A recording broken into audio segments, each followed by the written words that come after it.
বিসমিল্লাহির রহমানির রহিম।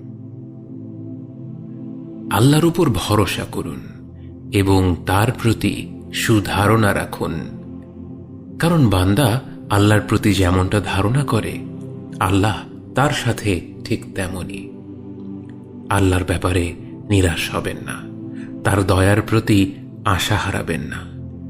একদিন রাসূল সাল্লাল্লাহু আলাইহি ওয়াসাল্লাম মসজিদে এসে আবু উমামাকে বসে থাকতে দেখলেন। তিনি তাকে বললেন, হে আবু উমামা, কোন ব্যাপারটি তোমাকে এই অসময়ে মসজিদে বসিয়ে রেখেছে? জবাবে তিনি বললেন, হে আল্লাহর রাসূল সাল্লাল্লাহু আলাইহি ওয়াসাল্লাম, ঋণের বোঝা আর দুশ্চিন্তা আমাকে কাবু করে ফেলেছে।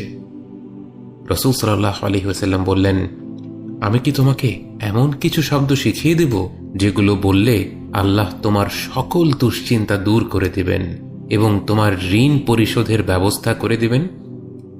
বলো, আল্লাহুম্মা ইন্নী আউযু বিকা মিনাল হাম্মি ওয়াল হাযান ওয়াল আজজি ওয়াল কাসাল ওয়াল বুখলি ওয়াল জুবন ওয়া দালাঈদ দাইনি ওয়া গলাবাতির রিজাল।